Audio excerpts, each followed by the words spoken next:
સંતારો યત્પાદં ભુજહેણવ સ્વીયાનાં તાન નિજાચાર્યાન પ્રણમામિ મુર્મુઃ અનુગ્રહતો જંતુઃ સર્વદુઃખાતિગો સર્વદા વંદે શ્રીમદ્ભગવન્તં અજ્ઞાનતિમિરાન્ધસ્ય જ્ઞાનશલાકયા ચક્ષુરુન્મીલિतं येन तस्मै श्रीगुरवे नमः।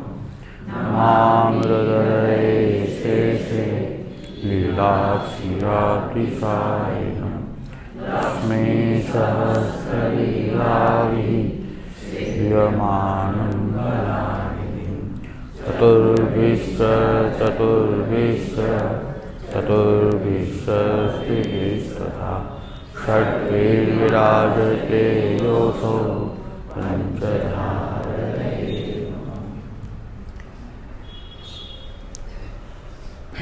અત્યાર સુધી આપણે જે વિષય ચલાવ્યો એમાં કોઈને કંઈ પ્રશ્ન હોય તો અત્યાર સુધી જે વિષય ચાલ્યો છે એમાં કંઈ પ્રશ્ન હોય તો પહેલાં પૂછી લેવું.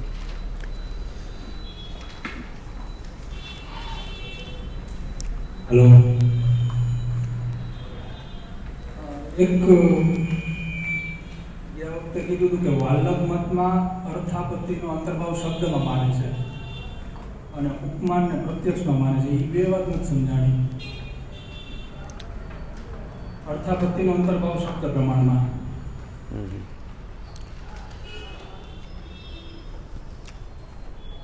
પ્રમાણોનો જે વિષય છે,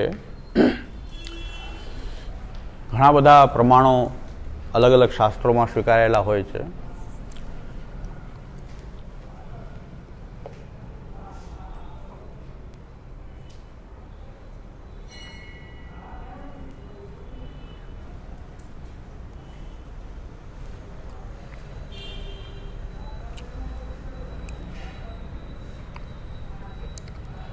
જે કાંઈ અનુભવો થાય છે એ અનુભવ જે સાધનોથી થાય અને અનુભવોમાં જે પ્રકારનું અંતર છે એના આધારે પ્રમાણો અલગ અલગ થાય છે. જ્યારે દરેક વસ્તુના અનુભવથી જોશું કે શું અનુભવ થઈ રહ્યો છે એના આધારે અલગ અલગ પ્રમાણ માનવામાં આવે છે.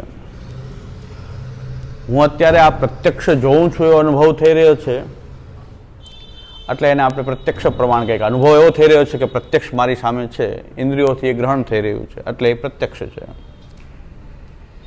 ઇન્દ્રિયોની સામે એ પ્રત્યક્ષ નથી પણ કંઈક વસ્તુ નિશ્ચય થઈ રહી છે કે આમ હોવી જોઈએ, કોઈ હેતુને કારણે, કોઈ લિંગને કારણે, કે ભાઈ ધુમાડો છે એટલે અગ્નિ હોવો જ જોઈએ, એક સાહચર્ય વ્યાપ્તિ સંબંધને કારણે.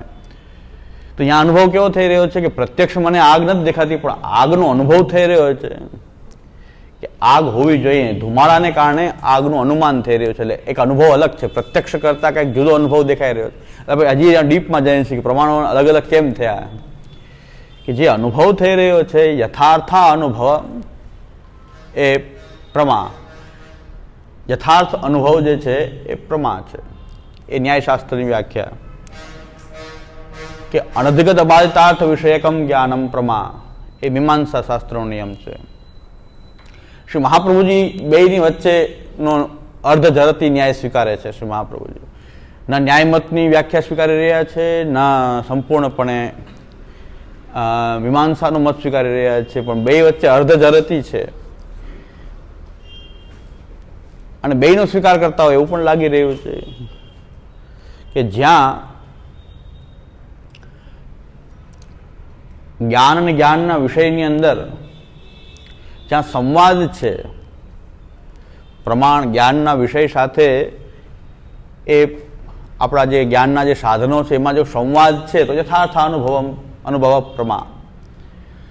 અને બ્રહ્મ જે છે કે આવા જે વિષય જે છે કે જે કોઈ ઇન્દ્રિયોનો વિષય નથી, ન અનુમાનનો વિષય છે, ન કોઈ ઉપમાનનો વિષય છે. જે શંકરાચાર્યનું ગઈ વખતે જે મેં શંકરાચાર્યનું વચન ગઈ વખતે બતાવ્યું હતું કે ભાઈ બ્રહ્મ માટે તો કેવળ શબ્દ જ પ્રમાણ હોઈ શકે. અનધિગત અબાધિતાર્થ વિષયકમ જ્ઞાનમ પ્રમા, એ મીમાંસાનો નિયમ જ લાગુ પડશે. અને એ શબ્દ પ્રમાણમાં બ્રહ્મ વિદ્યા વિષય કે જ્યાં તમે બ્રહ્મને સાક્ષાત ક્યાં અનુભવમાં આવતો જ નથી, બ્રહ્મ બીજી બધી વસ્તુ અનુભવમાં આવે છે, બ્રહ્મ થોડો અનુભવમાં આવે છે.